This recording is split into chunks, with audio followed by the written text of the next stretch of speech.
চরণে আমার কোটি কোটি দণ্ডবত প্রণিপাত। পাঠের প্রারম্ভে আমি সব ভক্তের কাছে অনুরোধ জানাই, আমার এক মেয়ে প্রতিমা রোগশয্যায় শায়িত হয়ে আছে। প্রতি বৎসর পাঠের সামনে এসে বসত, সব পাঠের জোগাড় করত। আজ আমি দেখতে পাচ্ছি না। আপনারা সবাই আজ গৌরহরি জন্মদিনে গৌরহরির কাছে প্রার্থনা জানান সমবেতভাবে আমার প্রতিমা যেন রোগ মুক্ত হয়ে আবার এইখানে পাঠ কীর্তন করতে পারে। জয় নিতাই, জয় নিতাই।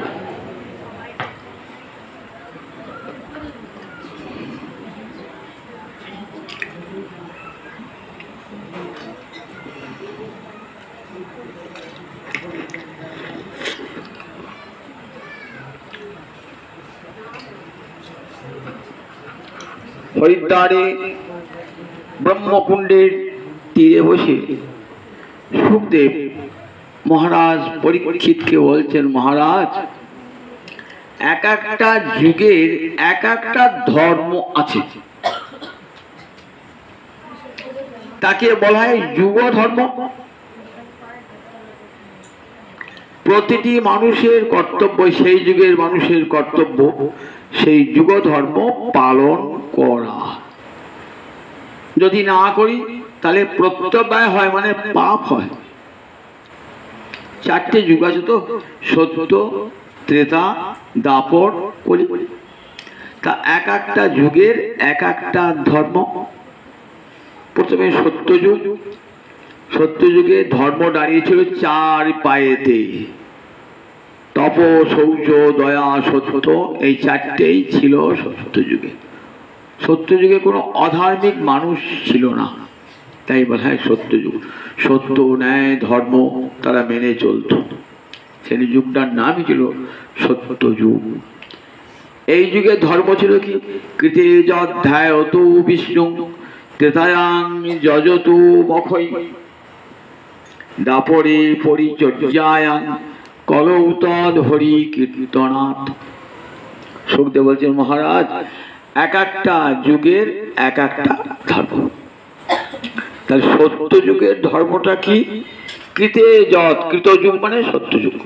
ধ্যায়ত বিষ্ণু, বিষ্ণুর ধ্যান ছিল সত্যযুগের ধর্ম। ধ্যান মানে কি বলুন দেখি? একটা ভগবানের যে কোনো অঙ্গে বা যে কোনো রূপেতে মনকে একবারে নিবিষ্ট করে দেওয়া, গোবিন্দের চরণ কমলে মনকে নিবিষ্ট করে দেওয়া। কিন্তু মনকে নিবিষ্ট করব বলেই তো হবে না, মন তো আমাদের বড় চঞ্চল। তার জন্য কতগুলি ধ্যানের কতগুলো প্রক্রিয়া, যৌগিক প্রক্রিয়া আছে। দেখবেন গীতায় একটা যোগের নাম ধ্যান যোগ, দেখেছেন তো? 6ষ্ঠ অধ্যায়, সেখানে দেখবেন কেমন করে ধ্যান যোগ করতে হয়, ধ্যান করতে হয় দেখিয়ে দিয়েছে। পবিত্র স্থানে বসে, সোজা হয়ে বসে, শির দ্বারা খাড়া করে বসে, চোখ দুটো একবারে নাসিকার কাছে রেখে সমস্ত মনের ইন্দ্রিয় বৃত্তিগুলিকে সরিয়ে নিয়ে এসে একবারে গোবিন্দের চরণ কমলে মনকে লগ্ন করা। এ কিন্তু একদিনে হওয়ার নয়, অনেক দিন অভ্যাসের ফলে এটা হয়। সত্যযুগের মানুষ কীর্তনটা সহজেই পারতেন। সত্যযুগের মানুষ এই ধ্যানের ফলে কি পেতেন? ধ্যানের ফলে তাদের গোবিন্দ চরণে মুক্তি হয়ে যেত তাদের, আর এই সংসার বন্ধনে তাদেরকে আবদ্ধ থাকতে হতো না। কৃতযুগ চলে গেল, তারপর যে যুগ এলো তার নাম হলো ত্রেতা যুগ। ত্রেতা যুগে ধর্ম দাঁড়িয়ে আছে 3 পায়ে, এই 3টে পা। একটা পা চলে গেছে, 4টে পা, একটা পা চলে গেছে। সত্যযুগে 4টে পায়ে ছিল, একটা পা চলে গিয়েছে। ত্রেতা যুগে কটা পা ধর্মের? 3টে পা।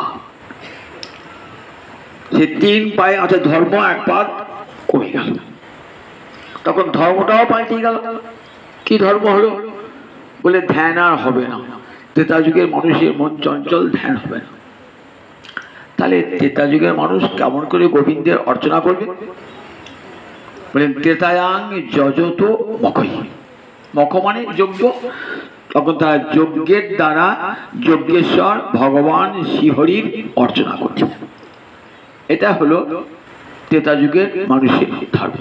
মহারাজ যুধিষ্ঠির আদি দেখবেন রাজসূয়, বাজপেয়, অশ্বমেধ, এ তো বড় বড় যজ্ঞ, এছাড়া অনেক ছোট ছোট যজ্ঞ ছিল যারা গৃহী ব্যক্তিরাও করতে পারতেন সেই যজ্ঞগুলো। সেই যজ্ঞের ফল শ্রীকৃষ্ণায় সমর্পিত বস্তু বলে গোবিন্দ চরণে অর্পণ করতেন। এমনি করে তারা যজ্ঞেশ্বর ভগবান শ্রীহরির অর্চনা করতেন। ত্রেতা যুগ চলে গেল, তারপরে কোন যুগটা এলো? দাপর যুগ। দাপর যুগে ধর্ম দু পায়ে দাঁড়িয়ে আছে, দু পা চলে গেছে, দু পায়ে দাঁড়িয়ে আছে দাপর যুগে। তা ধর্মটাও পাল্টে গেল।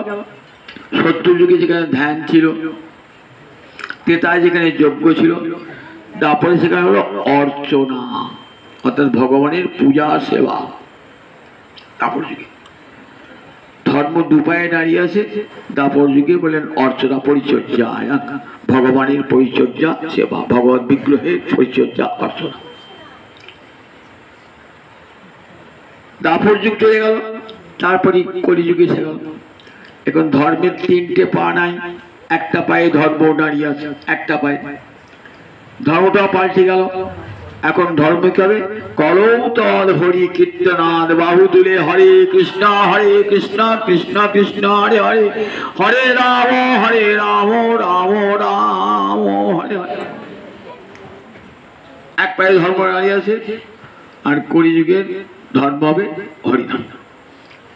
এখন একটা আমাদের মনে প্রশ্ন আসবে, আচ্ছা সত্য যুগে ধ্যানে মুক্তি হয়েছিল, ত্রেতা যুগে যজ্ঞে মুক্তি হয়েছিল, দাপরের অর্চনায় মুক্তি হয়েছিল, কলিকালে শুধু কিছুই করবো না, দুহাত তুলে নাচলে হরে কৃষ্ণ বলে মুক্তি? বলে হ্যাঁ। বললেন ত্রেতা যুগে, দাপর যুগে, সত্য যুগে যে ফল লাভ হয়েছে, যত ফলম অবনতি, ফলম কল অবনতি, তা সেই ফল কলিতেই পাবে, কলিতেই পাবে। এখন আমি যদি বলি না আমি ওষুধ শুনি না, আমি সত্য যুগে ধ্যান করবো, অনেকে ধ্যান করে দেখেন না, হরিনাম তো সবাই করে না, অনেকে ধ্যান যুগে বিশ্বাসী। বলে ধ্যান করবে বটে, সেটা মিথ্যাচার হবে। কেন মিথ্যা হবে? বলে ধ্যান করতে গেলে মনের যে স্থিরতা, সেটা তোমার কোনো মতেই কলিযুগে হবে না। কেন হবে না? বলে কলিযুগে আহারের শুদ্ধি আছে, বিহারের শুদ্ধি আছে, সৎসঙ্গ আছে, শাস্ত্রগ্রন্থ পাঠ আছে। তাহলে কি করে ধ্যান করবো? ধ্যান করতে গেলে যেগুলো ধ্যানের আনুষঙ্গিক দরকার সেগুলো কিছুই নাই আমাদের। তাহলে কলিকালে ও চোখ বুঝে বসে থাকাই হবে, লোককে ঠকানো হবে আমি ধ্যান করছি। ধ্যানেতে দেহমূর্তি ফুটে উঠবে না, তাহলে কলিযুগে ধ্যান হবে না। তাহলে ত্রেতা যুগে যজ্ঞ তো হতে পারে? বলে করো যজ্ঞ, কোনো ফল হবে না। কারণ দেখো যজ্ঞ করতে গেলে কি কি করতে হয় দেখেছো তো? বেদের একটা অংশের নাম ব্রাহ্মণ, সংহিতা, ব্রাহ্মণ, আরণ্যক, উপনিষদ। এই ব্রাহ্মণ অংশে যজ্ঞের বিধি, কেমন করে যজ্ঞ করতে হবে তার বিধান আছে। কারা কারা করতে পারে? বেদজ্ঞ ব্রাহ্মণেরা, অধ্যর্যু, হোতা, উদ্গাতা, এরা সব এই চারজন ব্রাহ্মণ মিলে ওই একজন যজ্ঞটা পরিচালনা করবে। সেই দিন ব্রহ্মা একজন মন্ত্র বলবেন, অধ্যর্যু একজন আহুতি দান করবেন, একজন সামগান করবেন। এই চারজন বেদজ্ঞ ব্রাহ্মণ, তাদের অধীনে আবার চারজন করে বেদজ্ঞ ব্রাহ্মণ, তারপরে 16 জন ব্রাহ্মণ বিশুদ্ধ মন্ত্র উচ্চারণ করে তবে যজ্ঞে আহুতি দান করবে, তবে যজ্ঞটা সফল হবে। আপনি যদি বলেন আমি যজ্ঞই করবো, নিয়ে এসো বেদজ্ঞ ব্রাহ্মণ, নিয়ে এসো যজ্ঞটা করবে, সামান্য পূজা অর্চনা করবার মতন ব্রাহ্মণ নাই, সেখানে তো সংস্কৃত কিছু শিখতে হয়, তবে তো পূজা আজা করবে। বলুন দেখি কোন ব্রাহ্মণের ছেলেটা সংস্কৃত পড়েছে আপনার বাড়িতে পূজাগিরি করছে, পূজা করছে? একটাও নাই, একটাও। এই সারা সবটা খুঁজে একটাও পাবে না যে কোনো ব্রাহ্মণের ছেলে সংস্কৃত শিখে এসে অর্চনা করছে ভগবানের। যদি আমি ভালো করে সংস্কৃত জানেন দেখবেন তাদের প্রতিটি মন্ত্র উচ্চারণে ভুল, প্রতিটি মন্ত্র উচ্চারণে তাদের ভুল। আমরা বাধ্য হয়ে কি করি, তাদেরকে ঢুকে বলি বাবা তুমি বাবুনি ছেড়ে গলায় বইতেটা আছে তুমি পুজোটা করে দাও, কিন্তু সে পুজো করে কোনো ফল লাভ হয় না। কাজে যজ্ঞ করতে কেমন করে, যজ্ঞ করতে গেলে বেদ মন্ত্র পাঠ করতে হয়। আর বেদ মন্ত্র যারা বেদ পড়েছেন তারা জানেন বেদ মন্ত্র উচ্চারণ অত সহজ নয়। বেদের 3টে স্বর আছে, উদাত্ত, অনুদাত্ত, স্বরিত। যদি স্বরের একটু পার্থক্য হয়ে যায় কণ্ঠস্বরে, অর্থাৎ যেটা উদাত্ত স্বর উচ্চ কণ্ঠে বলা উচিত ছিল সেটা আমি অনুদাত্ত স্বরে বললাম, ফল হল না, আর ফল হবে না। ভাগ্য দেখেছেন তার ফল আর ফল হবে না। আপনি যজ্ঞটা করবেন ওই ঘি ডালে হবে, কোনো ফল হবে। এ তো গেল মন্ত্রের কথা। যজ্ঞ করতে গেলে প্রসাদ দিয়ে চাই, ঘৃত ঘৃত চাই, আহুতি দেবেন তো। আচ্ছা কজা বাড়িতে গরু আছে, গরু তুলে ঘি করে বলুন দেখি। আমরা যখন বলবে 2 বন ঘি নিয়ে এসো, আমি বাজার থেকে ডালটা 2টো টিন কিনে চলে এলেন, সেই টিনে সেই ডালটা দিয়ে যজ্ঞ করতে লাগলেন। যজ্ঞ হবে, যজ্ঞ তো আমি ছোটখাটো যোগ বিয়ে আসে যোগ করি না, যজ্ঞ ক্রিয়া তো করি, কাঠ ফোড়াই, কিন্তু এবার কোন ঘি দিয়ে করি বলুন দেখি। বাজারে কেনা মটন ঘি, অমুক ঘি, ডালদা ঘি, সেই ঘিয়ে কোনোদিন যজ্ঞ হয় না। যজ্ঞের কাঠ নিয়ে এসো, যজ্ঞের বেদি নির্মাণ করো নিয়মিত। কোনোটাই কেমন করে বেদি নির্মাণ করতে হয় তাই পুরোহিতরা জানে না, কেমন করে যজ্ঞের বেদি নির্মাণ করতে তার মাপ আছে একটা। তাহলে আজকে যে যজ্ঞ করতে যান, যজ্ঞের দ্রব্য পাবেন না, যজ্ঞের ব্রাহ্মণ পাবেন না, যজ্ঞ মন্ত্র ঠিক মতো উচ্চারিত হবে না, উপযুক্ত ভূমি পাওয়া যাবে না, তাহলে যজ্ঞ করাই সার হবে। আমি ভাবলে বাড়িতে একটা বড় যজ্ঞ করলাম, লোকজন খাওয়ালাম, কাঠ পোড়ালাম, উপোস করে থাকলাম, খুব বোধহয় ফল হলো, দেখবেন ফল কিছুই না, শূন্য ফল, শূন্য ফল। যারা যারা সত্যিকারী সুধীজন তারা বলেন না, কলিকালে যজ্ঞ নাম যজ্ঞ, অন্য কোনো যজ্ঞ হবে না। তারপরে পরিচর্যা, বাচ্চা পরিচর্যা বলে পরিচর্যা হবে না, কিন্তু আমরা করি পরিচর্যা। কেন পরিচর্যা? গোবিন্দ বাড়িতে প্রত্যেকের বিগ্রহ আছে, অর্চনা তো করতে হয়। তা বলে অর্চনা করবে তো, তাই আদিতে মধ্যে অন্তে হরিনাম গ্রহণ করবে, তাহলে অর্চনাটা সার্থক হবে। মন্ত্র ভুল বললেও ক্ষতি হবে না। আপনি যখন আচমন করছেন কি বলেন, ওং বিষ্ণু ওং তৎ বিষ্ণু পরমং পদং সদা পশ্যন্তি সূরয়, প্রতি বিষ্ণু নাম শুনে তারপরে বিষ্ণু স্মরণ, মাধব মাধব বাচি মাধব মাধব হৃদি স্মরন্তি সাধব সর্বে সর্বকার্যেষু মাধব। আবার যখন প্রীতি শ্রাদ্ধ করছেন, মাতৃ শ্রাদ্ধ করছেন, ছেলে বিয়ে দিচ্ছেন, মাঝখানে আবার পুরীর বলো হরি ওং তৎসৎ, হরি ওং তৎসৎ, বিষ্ণু বিষ্ণু। আবার যেই যজ্ঞটা শেষ হয়ে গেল, অর্চনাটা শেষ হয়ে গেল, তখন কি বলেন বলুন দেখি, মন্ত্রহীনং ক্রিয়াহীনং ভক্তিহীনং জনার্দন যৎপ্রীতং ময়া দেব পরিপূর্ণং তদস্তুমি, ওং যদক্ষরং পরিভ্রষ্টং মাত্রাহীনং চ যদ্ভবেৎ পূর্ণং ভবতু তৎসর্বং তৎপ্রসাদাৎ জনার্দন। আমার যদি মন্ত্র উচ্চারণে কোনো ত্রুটি হয়ে থাকে, দেশ কাল দ্রব্যে যদি কোনো ত্রুটি বা ছিদ্র হয়ে থাকে, হে গোবিন্দ তোমার নাম সংকীর্তনে সেটি পূর্ণ হয়ে যায়। তাহলে দেখুন নাম সংকীর্তন, তাই অর্চনা যে অর্চনা আদিত্যের মধ্যে অন্তে ঋষিরা হরিনাম দিয়ে রেখেছেন, কলম তদ হরি কীর্তন।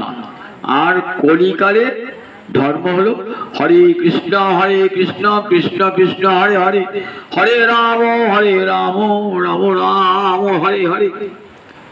কলিকালের যুগ ধর্ম হলো হরিনাম।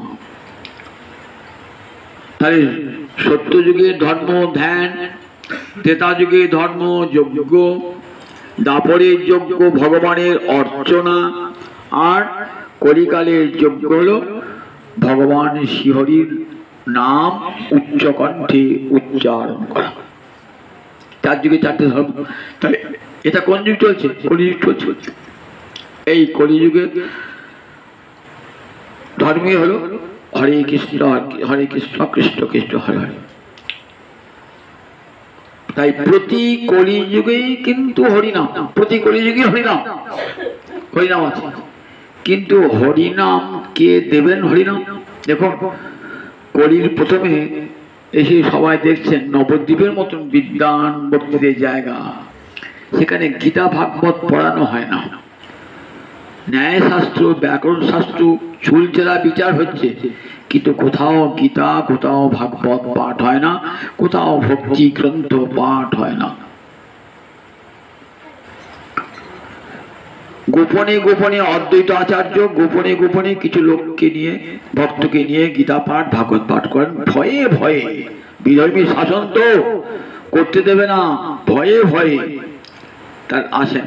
অদ্বৈত আচার্য সাহসী, কিন্তু আর শুনতে আসবেন তারা তো ভয়ে ভয়ে আস চাইবেন না। নাম সংকীর্তন করেন লুকিয়ে লুকিয়ে। হিন্দুরাই হিন্দুদের বিরোধিতা করে, চেঁচিয়ে চেঁচিয়ে নাম করছো কেন?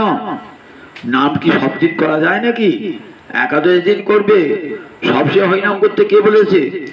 হিন্দু আগে কাজীর লোককে লাগিয়ে দিয়ে আসতো, দেখো অমুক পাড়ায় হরিনাম হচ্ছে, লোকের নাম নির্দেশ করে তো কাজীর লোক যেত, তাকে ধরে নিয়ে আসতো, ধরে নিয়ে চাবুক পেটা করতো, যাতে আর কোনো সে হরিনাম করতে না পারে।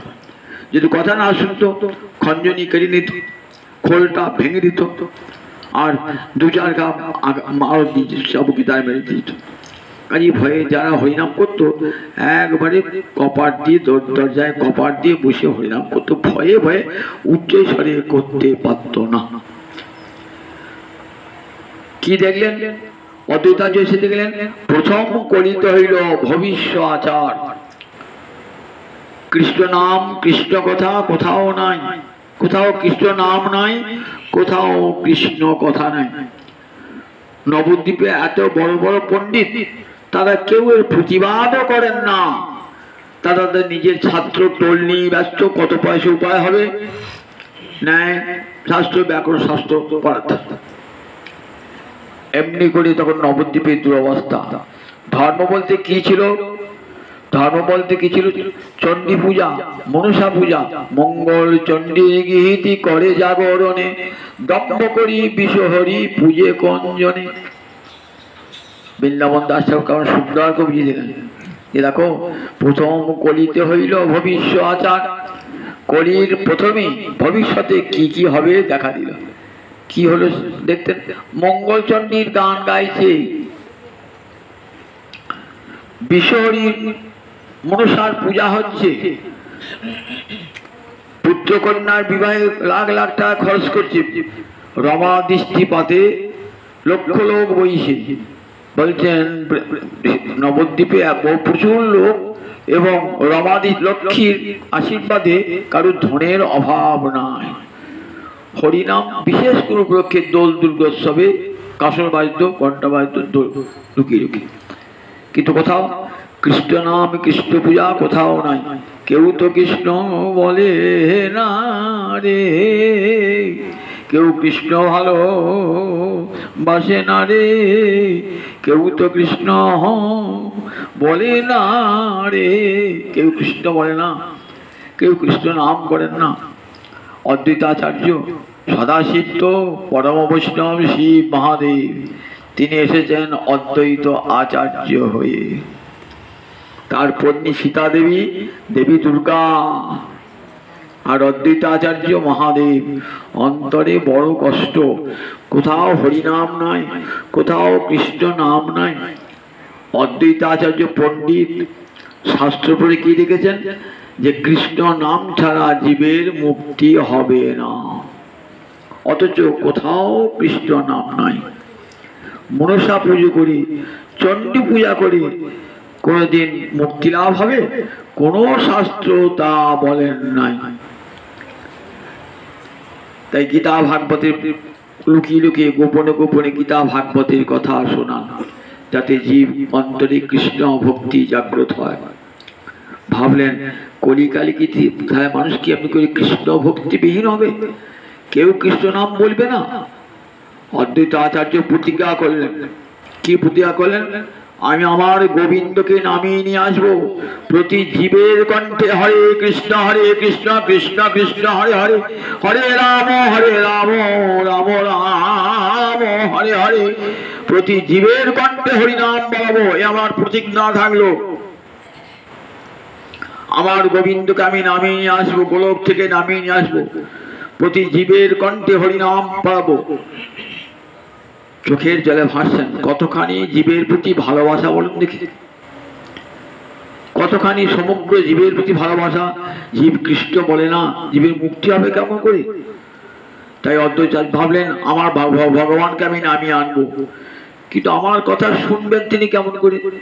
তিনি তো আমার চাকর নন, বৃত্ত নন যে আমার কথা শুনবে। আমার বাড়ির চাকরটা আমি বললি যা বলবো তাই শুনবে। ভগবান তো আমার বাড়ির চাকর নয়, আমি বললি শুনবে, এসে বললি আসবে। অদ্বৈত শাস্ত্র পড়ে দেখলেন যে ভগবানকে বশীভূত করা যায় কোন মন্ত্রে, কোন জপে, কোন পূজায়।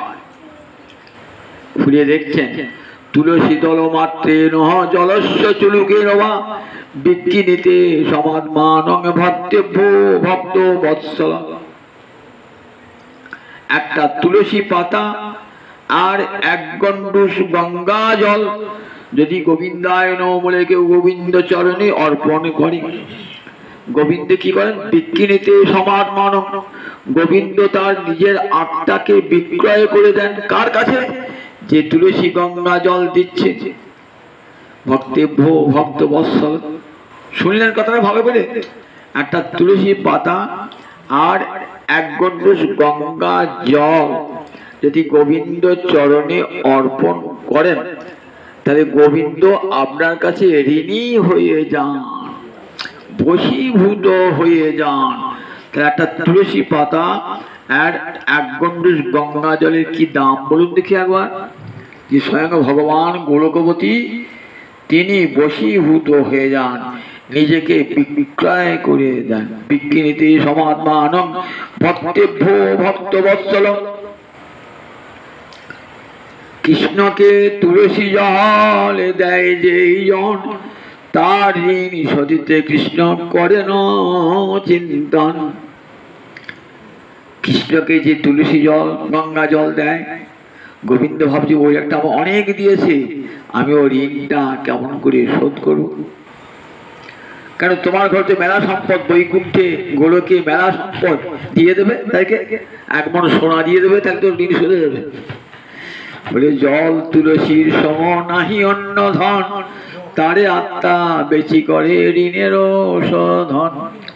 কোটি কোটি মন সোনা, কোটি কোটি মন হিরে, কোটি কোটি মন জহর দেখা, তবুও বলছেন, গোবিন্দ বলছেন আমি তার ঋণ শোধ করতে পারবো না। যে আমাকে তুলসী গঙ্গা জল দেয়, তাই তারে আত্মা বেচি করে ঋণের শোধন। নিজের আত্মাকে বিক্রয় করে দেন। কার কাছে? যে তুলসী গঙ্গা জল দিল, তার কাছে নিজ আত্মাকে বিক্রয় করে দেন। ভাবলেন এই একটি শ্লোক পেয়েছি, তাহলে তুলসী গঙ্গা জল দিয়ে গোবিন্দকে ডাকবো, তাহলে গোবিন্দ তো নিশ্চয়ই আমার কথা শুনবেন। কোথায় বসবেন? বলি সুরধ্বনির তীরে। কেন সুরধ্বনির তীরে? সুরধ্বনি কে বলুন দেখিনি? গোবিন্দের চরণ ধোয়া জল নেমে আসছে পৃথিবীতে। সুরধ্বনি পতিত পাবনী।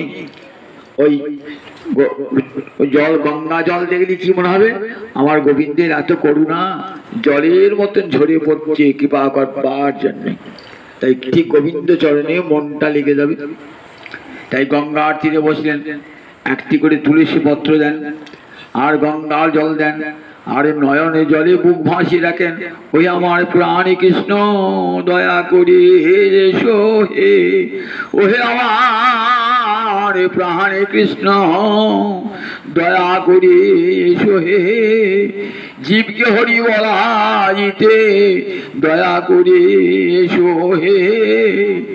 দাঁড়ে দাঁড়ে নাম বিরাতে দয়া করে এসো হে। নয়নে জলে বুক ভাসায়ে বলে দয়া করে এসো হে। নয়নে জলে বুক ভাসায়ে গঙ্গার তীরে বসে কাঁদছেন আর ডাকছেন। ভক্তের আহ্বান ব্যর্থ হয় ভক্তের আহ্বান ব্যর্থ হয় না। ভক্ত ডাকলে ভগবান বলছেন আমি আর থাকতে পারি না। ভগবানের গোলকের আসন নড়ে যায়, বৈকুণ্ঠের আসন নড়ে যায়। ভক্তকে ভগবানের কাছে যেতে হয় না, জ্ঞানীকে যেতে হয়, যোগীকে যেতে হয়, ধ্যানীকে যেতে হয়, তপস্বীকে যেতে হয়। আর ভগবান ভক্তের কাছে আসে। কত বড় ভক্তি কেমন সাধন! ভগবান ভক্তের কাছে আসে। কিন্তু কোথাও শুনেছেন যে ভগবান জ্ঞানীর কাছে আসেন, যোগীর কাছে আসেন? জ্ঞানীর বশীভূত হয়, যোগীর বশীভূত হয়, ভক্তের বশীভূত হয়। 5 বছরের বালক ধ্রুব, সে তো জ্ঞান ধ্যান তপস্যা মন্ত্র ফন্ত্র কিছুই জানে না, কিন্তু মধুবনে বসে কাঁদছেন, হা গোবিন্দ দয়া করো, ওহে কমললোচন হরি একবারে দেখা দাও, দেখা দাও কমললোচন হরি, একবার দেখা দাও, দেখা দাও। সুখদেব বলছেন মহারাজ আর কি গোবিন্দ থাকতে পারে? ছুটে এলেন মধুবনে ওই 5 বছরের ছেলে, সে তো কিছুই জানে না, পুজো অর্চনা কিছুই জানে না। মা বলেছে গোবিন্দকে ডাকবি, তাহলে সব দুঃখের নিরসন হয়ে যাবে। গোবিন্দ চরণে প্রণাম জানাবি, প্রণত ক্লেশ নাশায় গোবিন্দায় নমঃ। গোবিন্দ চরণে যে একবার প্রণত হয় তার সব ক্লেশ তিনি নাশ করিয়ে দেন। তাই নয়ন জলে বুক ভাসে তাকে ডাকবি। 5 বছর শ্রী মায়ের কথাটি শুনে মা গুরু মায়ের কথাটি শুনে বসে গেলেন হরিনাম করতে। ভগবান আসছেন না, কেন আসছেন না? অন্তরে কামনা বাসনা আছে। অন্তরে কি কামনা? আমার পিতৃ পিতামহ যে সিংহাসন লাভ করতে পারে নাই সেই সিংহাসন লাভ করবে। নারদ এলেন, কানে মন্ত্র দিলেন, যেই কানে মন্ত্র দিলেন অন্তর থেকে কামনা বাসনা সব দূর হয়ে গেল। এইবার ভগবান নেমে এলেন সভৃত্য দিদিক্ষয়াস। সুখদেব বলছে দেখো মহারাজ, জ্ঞান ধ্যান তপস্যার কাছে ভক্তি কত বড় দেখেছো? জ্ঞানীকে যেতে হয় ভগবানের কাছে, ধ্যানীকে যেতে হয়, যোগীকে যেতে হয়, তপস্বীকে যেতে হয়, ভক্তকে যেতে হয় না, ভগবানই আসেন সবৃত্ত দিদিক্ষয়া। দিদিক্ষয়া মানে দেখবার ইচ্ছা। ভক্তের অন্তর ইচ্ছা হয় ভগবানকে দেখবো, আর ভগবানের অন্তর ইচ্ছা একবার ভক্তকে দেখবো, আমাকে আমার জন্য চোখের জল ফেলে কাঁদছে, একবার তাকে দেখবো। সবৃত্ত দিদিক্ষয়া। নিজের ভক্তকে দেখবার জন্য ওই নয়ন জল বুক ভাসিয়ে নয়ন জল অশ্রুস্নাত বদন দেখবার জন্য ছুটে আসেন ভগবান। তাই অদ্বৈত প্রভু গঙ্গার তীরে বসে সুরধ্বনির তীরে বসে কীর্তন করছেন নয়ন জলে বুক ভাসিয়ে। ব্যর্থ হলো না, সে সাধনা ব্যর্থ হলো না। দেখুন আজ সেই শুভ দিনটি, আমার মহাপ্রভু নেমে আসছেন, গোলকপতি হরি আজ নেমে আসছেন। 1406 শকের মাঘ মাসে গর্ভের সঞ্চার হলো। জগন্নাথ মিশ্র শচী দেবী জানতে বলেন যে কেমন এক অদ্ভুত স্বপ্ন দর্শন করলেন, যেন ভগবান তার হৃদয়ে, তার থেকে শচী মায়ের হৃদয়ে প্রবেশ করলো। যেদিন থেকে শচী মায়ের হৃদয়ে ভগবানের প্রবেশ হয়েছে, শচী মা দেখতে অপূর্ব সুন্দরী হয়ে যাচ্ছে। ভাবছেন এত সুন্দর তো ছিল না শচী, শচী কেন এত সুন্দরী হলো? এতটা বয়স। শচী মায়ের পরপর 8টি কন্যা মারা গেছে, তারপরে বিশ্বরূপ, সোনার ছেলে বিশ্বরূপ এসেছে। 10ম গর্ভে ভগবান আসে। 1406 শক মানে 1478 দিনের সঙ্গে তাহলে 1484 খ্রিস্টাব্দ। সেই 14 মাঘ মাসে গর্ভ সঞ্চার হলো। দেখতে দেখতে 12 মাস পার হয়ে গেল। 9 মাস 10 দিনের বেশি তো ছেলে পেটে থাকে না। 280 দিন ডাক্তাররা বলেন 280 দিন পেটে থাকবে। 9 মাস 10 দিন। ও বাবা, 9 মাস পেরিয়ে গেল, 10 মাস পেরিয়ে গেল, 11 মাস পেরিয়ে গেল, 12 মাস পেরিয়ে গেল। আগের মাঘ থেকে এই মাঘ পর্যন্ত 12 মাস পেরিয়ে গেল, এখনো সন্তান হলো না। সবাই ভাবছে, মা শচী ভাবছেন এই কি হলো, কিন্তু শচী ভাইয়ের কোনো কষ্টই হচ্ছে না। কিন্তু সবাই ভাবছে, বাড়ির সবাই ভাবছে যে 12 মাসেও সন্তান হলো না, 13 মাস পড়ে গেল তাও সন্তান হলো না। পিতামহ নীলাম্বর চক্রবর্তী, নীলাম্বর চক্রবর্তী সচিবায়ের বাবা, হাত ঘুরতে পারতেন, জ্যোতিষশাস্ত্র বিচার করতে পারতেন। তিনি বলেন, সচি চিন্তা করিস না, এই মাসেই তোর সন্তান হবে, এই মাসে। খুব আনন্দ। ফাল্গুন মাসে দেখ ঠিক শুভ দিনটি আসুক, তোর গর্ভে যে এসেছে সে মানুষ নয় তো, কাজে চিন্তা করবি না। সে কি মানুষের মতো 9 মাস 10 দিনে আসবে? কৃষ্ণ এসেছিল, কৃষ্ণ 8 মাসে চলে এসেছিল, 8 মাসে কৃষ্ণ, 8 মাসে। আর গৌরহরি এলে আমার 13 মাসে, 13 মাসে, 13-14 মাস হয়েছেন। ফাল্গুন মাসের শুক্লপক্ষের পূর্ণিমা তিথি, সেদিন আমার গৌরাঙ্গ হরি আবির্ভাব। আজ এই পূর্ণাবির্ভাব তিথি, আজকে সুন্দর তিথি। বন্দে ফাল্গুনী পূর্ণিমা সর্ব সদ্গুণ সম্পূর্ণা। কবিরাজ গোস্বামীপাদ এই তিথির বন্দনা করছেন। যস্যাং শ্রীকৃষ্ণ চৈতন্য অবতীর্ণ কৃষ্ণ নামভি, বন্দে ফাল্গুনী পূর্ণিমা সর্ব সদ্গুণ পূর্ণা। ফাল্গুনী পূর্ণিমা তিথি, আজকে তিথি আমরা বন্দনা করি তিথিকে। এই দিনে আমার গৌরাঙ্গ হরি এসেছিলেন। যস্যাং শ্রীকৃষ্ণ চৈতন্য কৃষ্ণ নামভি, নামের সঙ্গে নেমে এলেন নামই স্বয়ং ভগবান। সেদিন চন্দ্রগ্রহণ, আজও দেখুন এবারে চন্দ্রগ্রহণ আছে, অদৃশ্য চন্দ্রগ্রহণ। চন্দ্রগ্রহণ করলো, রাহু চন্দ্র গ্রাস করলো। কবিরাজ গোস্বামীপাদ বলছেন, কেন আজ চন্দ্রগ্রহণ হলো? চন্দ্রগ্রহণ তো একটা অশুভ। বললেন, না না, চন্দ্রগ্রহণ অশুভ নয়, অন্যের ক্ষেত্রে অশুভ হতে পারে। চন্দ্রগ্রহণটা হলো কেন জানো? রাহু বলছে, চন্দ্র তোমার তো কলঙ্ক আছে, ওই চন্দ্রের আর প্রয়োজন নাই। নিষ্কলঙ্ক গৌরচন্দ্র দিলা দর্শন, সকলঙ্ক চন্দ্রের আর কিবা প্রয়োজন, সকলঙ্ক চন্দ্রের আর কিবা প্রয়োজন। আমার নিষ্কলঙ্ক গৌরচন্দ্র দিল দর্শন। নিষ্কলঙ্ক আমার গৌরী, তাই চন্দ্র যেন লজ্জায় মুখ লুকাতে চাইছে, মুখ লুকাতে যাচ্ছে। রাহু এসে মুখটা ঢেকে দিল। সবেমাত্র গোধূলি লগ্ন, সেই সময় শনিবার আমার মহাপ্রভুর আবির্ভাব তিথি। সন্ধ্যা লগ্নে আমার, আজকে সন্ধ্যা লগ্নে মহাপ্রভুর আবির্ভাব। সর্বত্র আজ অভিষেক হচ্ছে সন্ধ্যা লগ্নে। যেই সন্ধ্যা পড়েছে আপনি সঙ্গে সঙ্গে মহাপ্রভুর অভিষেক সর্বত্র। সিংহ রাশি, সিংহ লগ্ন, সমস্ত রাশি নক্ষত্র সব উন্নত স্থানে। স্বয়ং ভগবান আসছেন না? ভগবান তো আমার আপনার মতো নন। ভগবান যখন আসবেন তখন দেখবেন তার আগে সব ভগবানের সহচর এসে গেছে।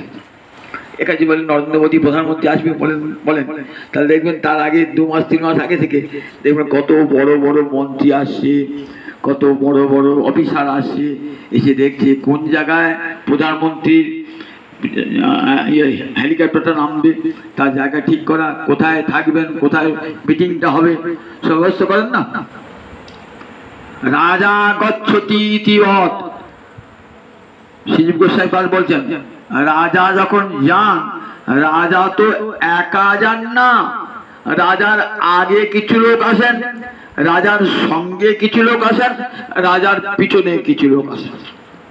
তা যিনি বিশ্বের যিনি রাজা, এই জগতে রাজার ক্ষেত্রে হয়, আর বিশ্বের যিনি রাজা, বিশ্বের সম্রাট গৌরাঙ্গ হরি আসবেন। তো তার আগে এসেছেন অদ্বৈত প্রভু, নিতাই চাঁদ, শ্রীবাস প্রভু এসেছেন, এরা সব এসেছেন। তার আগে চণ্ডীদাস, বিদ্যাপতি সব মঙ্গল গীতি গাইছেন, মঙ্গল গীতি গাইছেন। প্রেমের ঠাকুর আসবে, এবার সবাই কৃষ্ণ ভজনে অধিকার পাবে, এবার আর বাজ বিচার থাকবে না। প্রেমের বন্যায় জগৎকে ভাসিয়ে দেবে আমার গৌরাঙ্গ হরি। চিন্তা নাই, ওরে অধম, ওরে পতিত, চিন্তা করো না। আসছেন প্রেমের ঠাকুরটি। যখন দেখছে মানুষে এতটুকু ভালোবাসা নাই, মানুষে কলহ, বিদ্বেষ, হিংসায় ভরে গিয়েছে, সেই সময় মহাপ্রভু আগমনের পূর্বে জাতিভেদ, বর্ণভেদ প্রবল ভাবে দেখা দিয়েছে। ব্রাহ্মণের যজ্ঞে স্ত্রী শূদ্র প্রবেশ করতে পায় না, তাদের যেন কোনো ধর্ম অধিকার নাই, এমন ভাবটি এসে গেছেন। আমার মহাপ্রভু না এলে জগতে এইভাবেই থেকে যেত, সবারই অধিকার থাকতো না ধর্মে।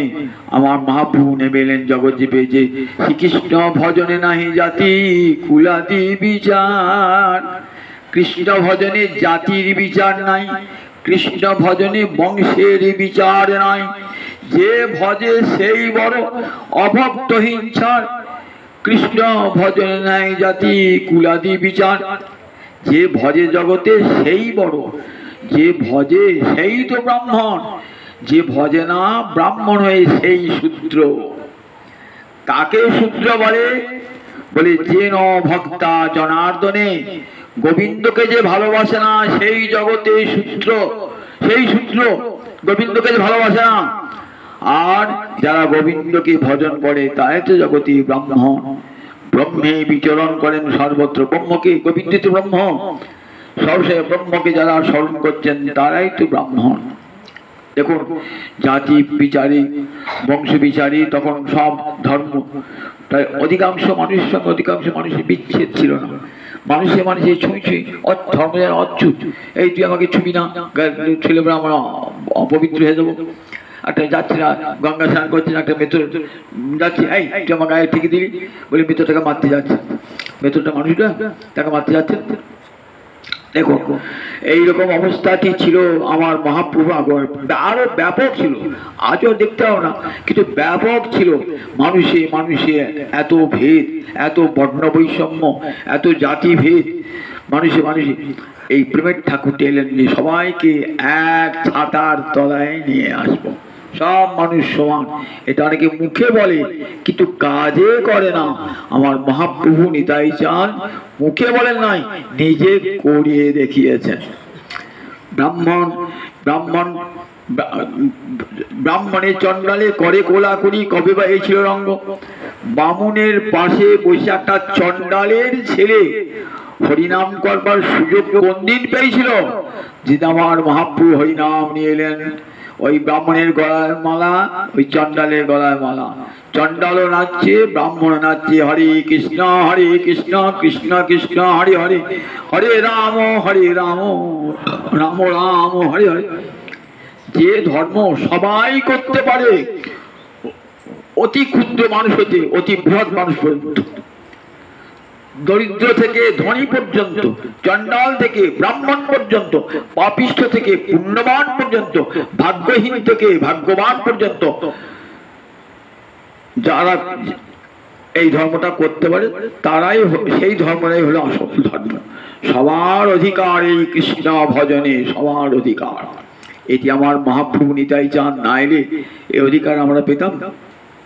তাই অদ্বৈত আচার্য চেয়েছিলেন যে আমার মহাপ্রভু আসুক, জগৎ জীবকে হাতে ধরিয়ে হরিনাম দান করুক। তুমি না এলে কে হরিনাম দেবে প্রভু? কেউ তো হরি ভালোবাসে না, কেউ কৃষ্ণ নাম করে না, কোথাও গীতা ভাগবত পাঠ হয় না, কোথাও হরিনাম সংকীর্তন হয় না। ওকে প্রেমের ঠাকুর তুমি নেমে এসো।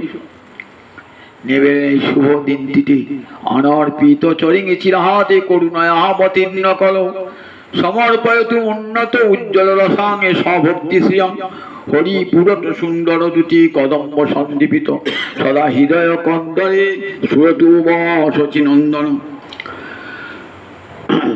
এই যে মহাপ্রভু হরিনাম দিলেন, তো অনেকে বলে হরিনাম তো প্রতিযোগিতা হয়, তাহলে মহাপ্রভু বৈশিষ্ট্য কি? হ্যাঁ, বৈশিষ্ট্য আছে। অন্য যুগে হরিনাম দেওয়া হয় কিন্তু নামের সঙ্গে প্রেম দান হয় না।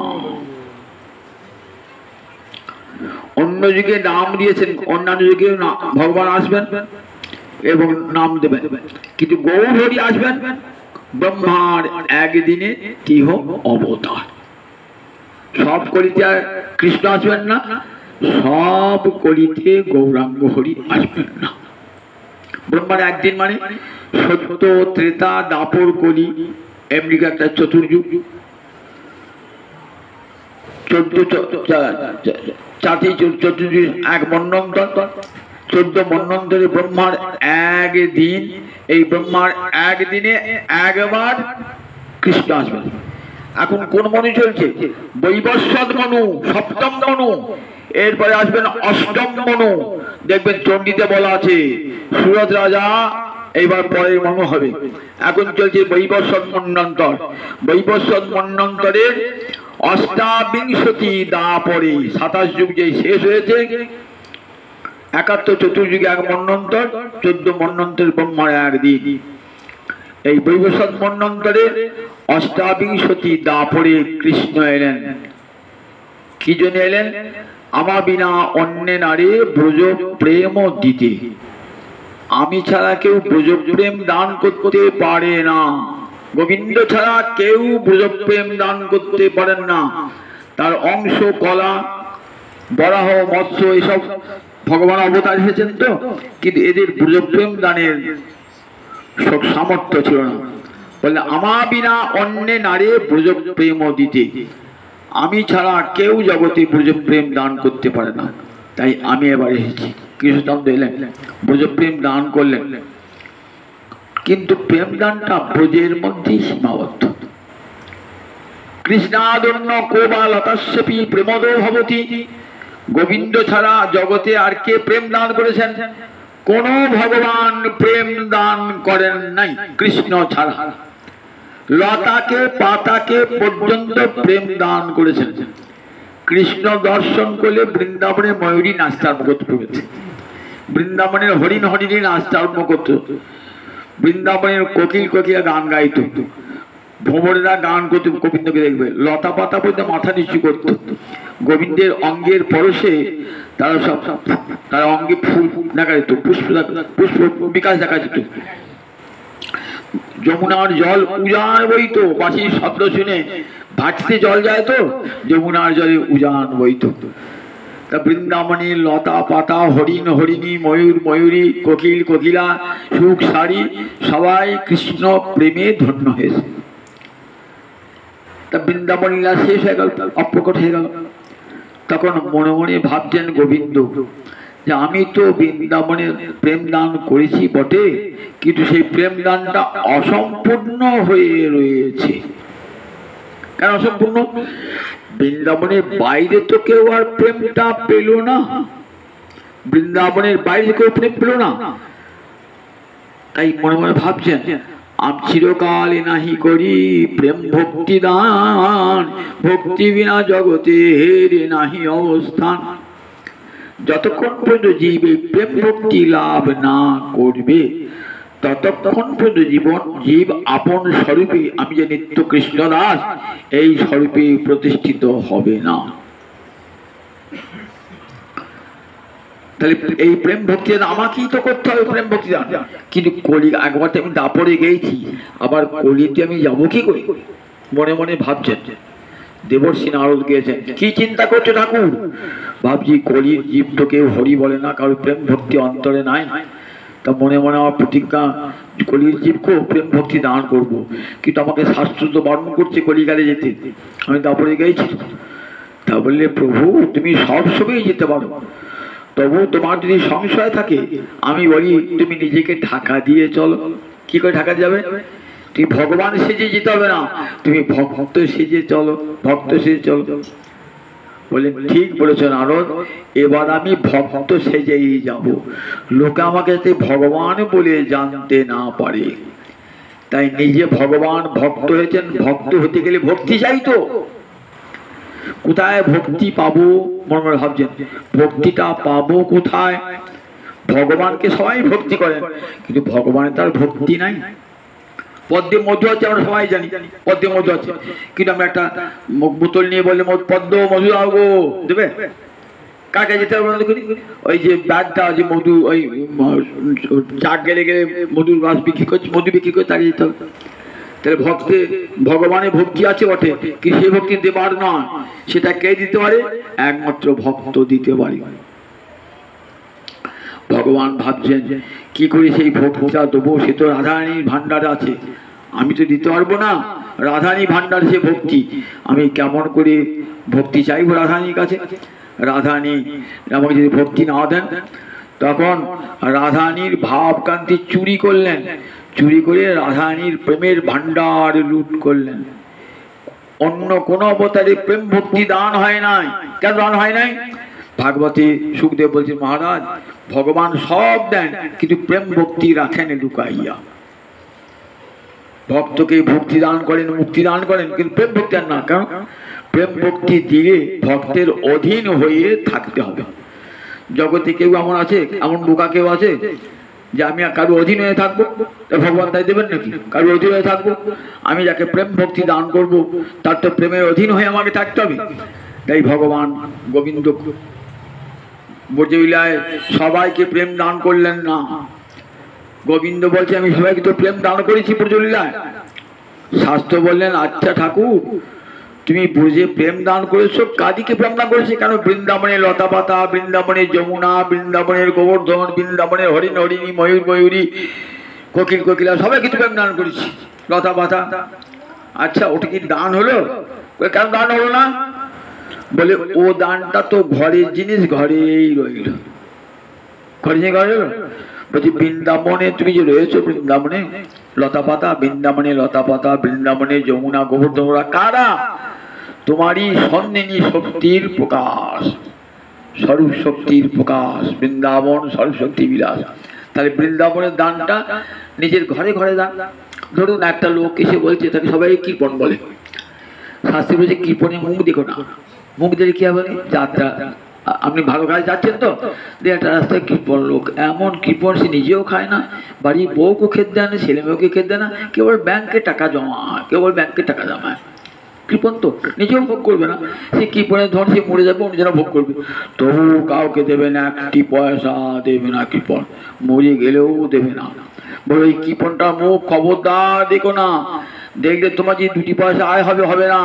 ওকে দেখলে তোমার যাত্রা যাত্রাটা অশুভ যাত্রা হয়ে গেল। শাস্ত্রে পড়া দেখবেন কৃপণের মুখ দেখলে যাত্রা অশুভ।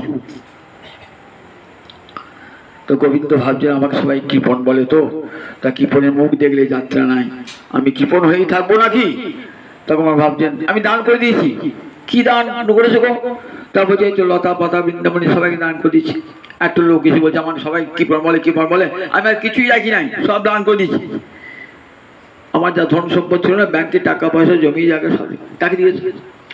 বড় জামাইকে দিলাম, মেরু জামাইকে দিলাম, ছোট জামাইকে দিলাম, বড় ছেলেকে দিলাম, মেরু জামাইকে দিলাম, ছোট জামাই ছোট ছেলেকে দিলাম, নাতিকে দিলাম, নাতনিকে দিলাম। ও খুব দান হয়েছে, খুব দান হয়েছে। নিজের ঘরের টাকা নিজের ঘরে রয়ে গেল, বাইরে কাউকে দিল। বাইরে কাউকে দিয়েছো? বাইরে কাউকে দিয়েছো? আমি তবে তুমি দানি। যদি বাইরে নিঃসম্পর্কীয় লোককে দান করতে পারো তবে জানবো তুমি দানি। তাই ভগবান ভাবছেন যে দানটা তো হয়েছে বটে, কিন্তু অসম্পূর্ণ হয়েছে। সবাই তোমাকে কৃপণ বলবে। শাস্ত্রে বলেছে কৃপণ মুখাবলোকনাথ লাভ হানি স্যাত। কৃপণের মুখ দেখলে পরে লাভ হানি হবে, এত লাভ হবে না। কৃপণের মুখ দিও না, তাতে আমার মুখ কেউ দেখবে না। তাহলে এইবার কি করব? এবার যারে তারে বিলাতে হবে হরিনাম। এইবার প্রেম যারে তারে দেবো। তাই কি করলেন? কিন্তু যারে তারে দিতে গেলে ভান্ডারে প্রেম দরকার, তো সেই প্রেমের ভান্ডারে তো আমার রাধা রানী। সেই প্রেমের ভান্ডার লুট করে নিয়ে এলেন রসস্তম হৃদয়া। রসের ভান্ডার, প্রেম ভক্তির ভান্ডার, রাধারানীর ভান্ডার লুকিয়ে নিয়ে এলেন, চুরি করে নিয়ে এলেন। কেমন? রাধারানীর ভাব, রাধারানীর কান্তি চুরি করে। কান্তি মানে অঙ্গের বর্ণ। কৃষ্ণের অঙ্গের বর্ণ কি? কালো। আর রাধারানী অঙ্গের বর্ণ হেমবরণ। কৃষ্ণের রাধারানী অন্তরের ভাব কি? মহাভাব। আর গোবিন্দ সেই মহাভাবটা চুরি করলেন, সেই সঙ্গে চুরি করলেন রাধারানীর অঙ্গের কান্তি। চুরি করে কি ভাবলেন? এবার আমি ভক্ত সেজে যাব, আমি দাঁড়ে দাঁড়ে বিলাব, চণ্ডাল পতিদের ঘরে যাব, দাঁড়ে দাঁড়ে বিলাব, হরিনামে মহামন্ত্র দাঁড়ে দাঁড়ে বিলাব, রাধারানীর প্রেম এবার আমরা দাঁড়ে দাঁড়ে বিলাব।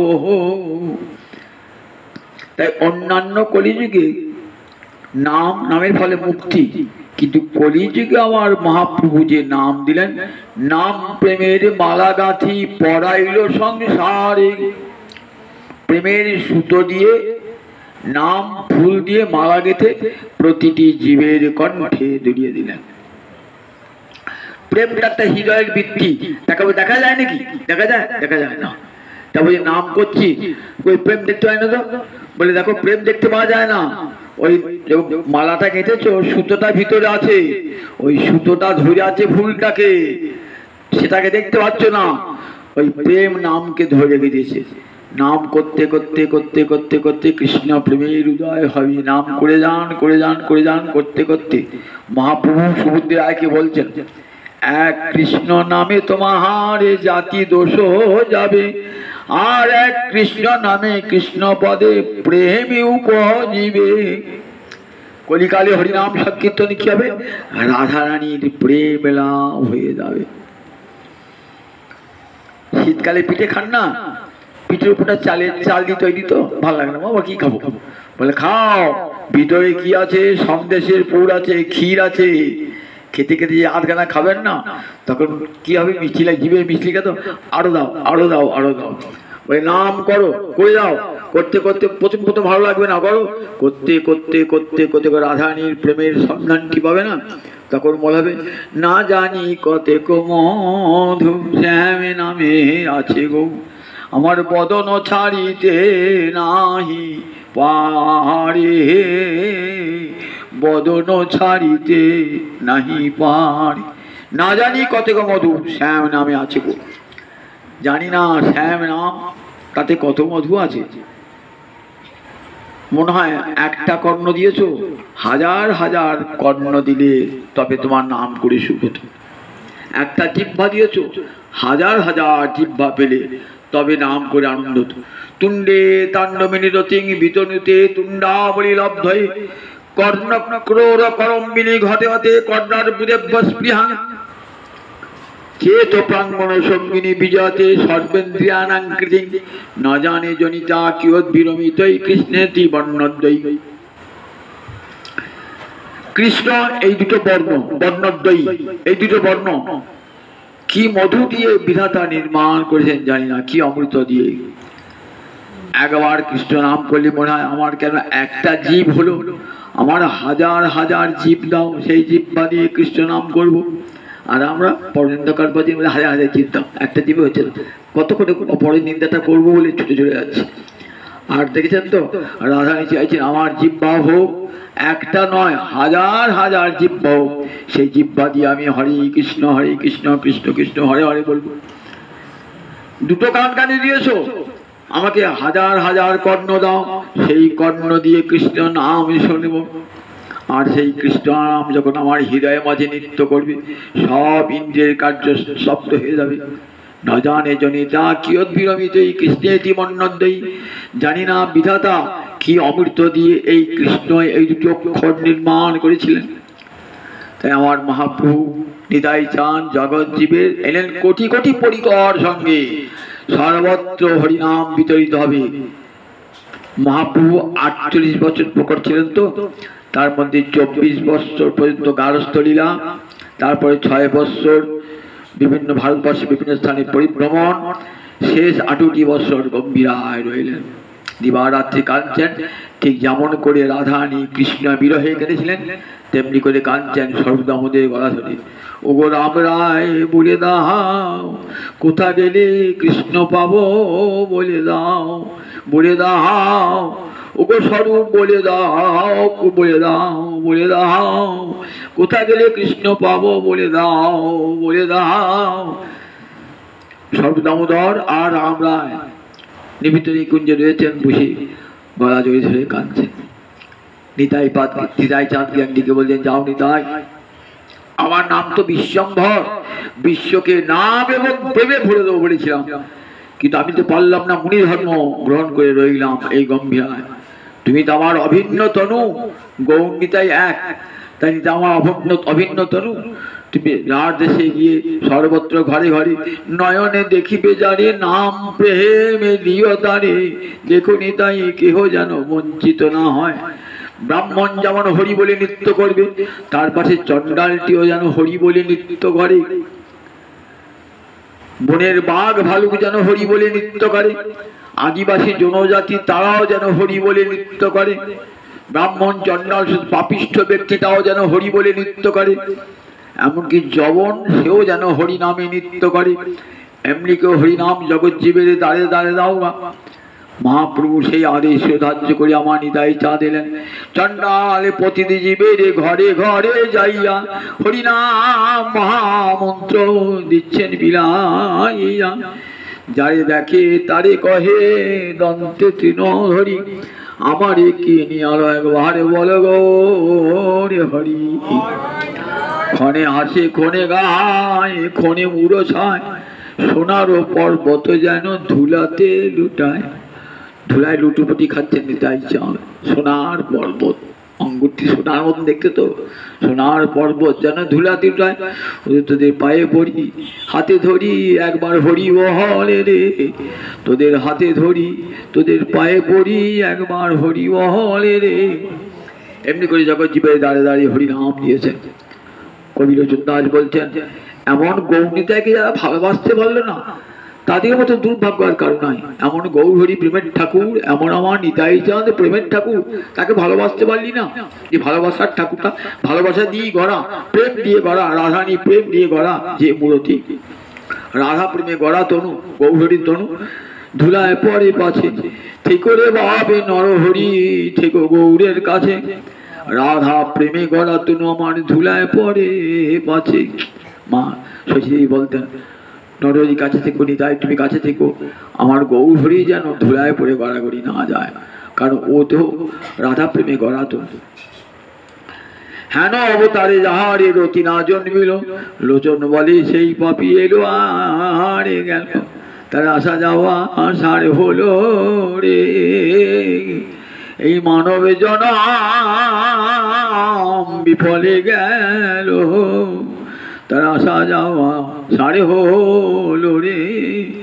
একবার হরি বলল না রে, এমন সাধের মানব জনম পেয়ে একবার হরি বলল না রে, তার আসা যাওয়া সারে হলো। দুর্লভ মানব জন্ম ভগবান একটাই সুযোগ দিয়েছেন, এটি যেন নষ্ট না হয়। সবাই ঘরে বসে আর কিছু করতে পারে না, করুন যাগ যজ্ঞ তপস্যা কিছু করতে হবে না, বাড়িতে খঞ্জনি বাজিয়ে হরে কৃষ্ণ কৃষ্ণ কৃষ্ণ হরে হরে, হরে রাম রাম রাম হরে। দিনান্তে একটিবার মন্দিরে এসে ভাগবতী কথা শুনুন, কৃষ্ণ নাম করুন, মানব জীবনটা সার্থক হয়ে যাবে। আজকে এইখানে হরিকথার বিশ্রাম, আবার আগামী দিন শোনাবো হরিকথা। আজ এইখানে বিশ্রাম, একটু হোলি গান গাই আমরা সেটা করব। আজ হোলি খেলবো শ্যাম তোমারই শোনে, একলা পেয়েছি তোমার নিধু বনে। আজ হোলি একলা পেয়েছি তোমার নিধু বনে, আজ হোলি খেলবো শ্যাম তোমারই শোনে, একলা পেয়েছি তোমার নিধু বনে।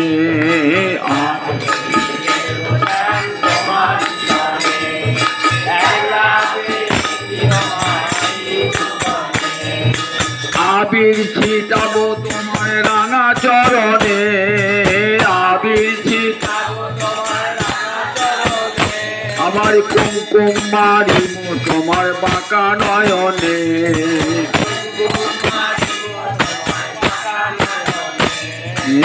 আজ হোলি খেলবো শ্যাম তোমারই সঙ্গে, আজ হোলি খেলবো শ্যাম একলা পেয়েছি তোমার নিধু বনে। আজ হোলি ওহে শ্যামে বনমালী, ভাঙবো তোমার নাগরানি।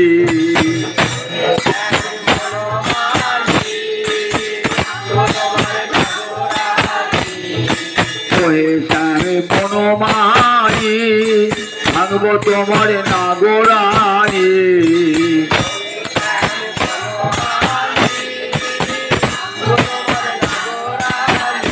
তোমার চূড়াবাসী কেড়ে লব, চূড়াবাসী কেড়ে লব শিব পর্বতানি। তোমার চূড়াবাসী কেড়ে লব শিব পর্বতানি।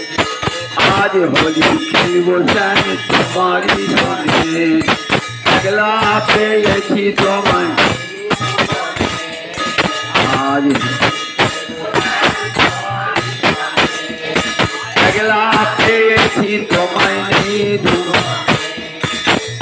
একলা পেয়েছি হেতা পালিয়ে যাবে কোথায়, একলা পেয়েছি হেতা পালিয়ে যাবে কোথায়, লালে লাল পূর্বরঙ্গ নিরজনে, লালে পূর্বরঙ্গ নিরজনে, আজ হোলি খেলবো শ্যাম তোমারই সনে, একলা পেয়েছি তোমায় নিধু বনে, আজ হোলি খেলবো শ্যাম রঙে রঙে পিচকারি সেজেছে আজ বংশীধারী, রঙে রঙে পিচকারি সেজেছে আজ বংশীধারী, বারে গে দাঁড়াও না ফিরে, বারে গে দাঁড়াও না ফিরে ও চাঁদে বদনে, বারে গে দাঁড়াও না ফিরে ও চাঁদে বদনে, আজ হোলি খেলবো শ্যাম তোমারই সনে, একলা পেয়েছি তোমায় নিধু বনে, আজ হোলি খেলবো শ্যাম তোমারই।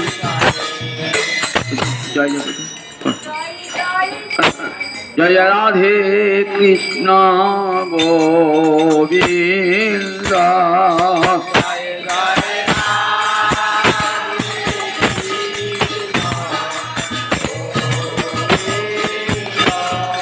জয় জয় শ্যাম সুন্দর মদন মোহন বৃন্দাবন চন্দ্র,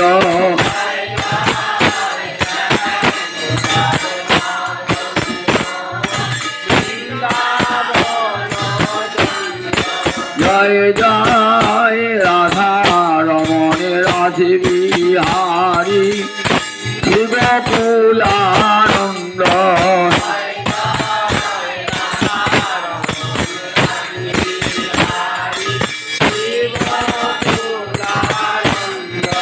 জয় জয় রাসেশ্বরী বিনোদিনী ভানুকুল চন্দ্র,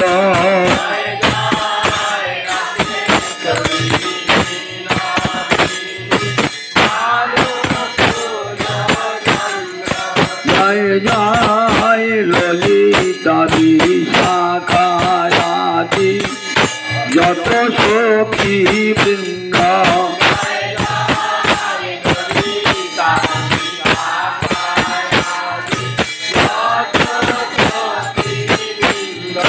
জয় জয় কাত্যায়নী পৌর্ণমাসী আরিধীরা বৃন্দ,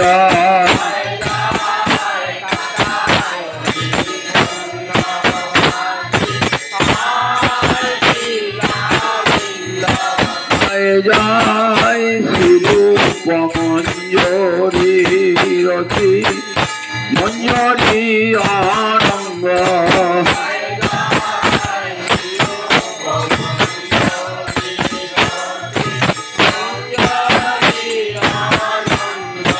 জয় জয় কৃপা করি দেহ যুগল চরণারবিন্দ,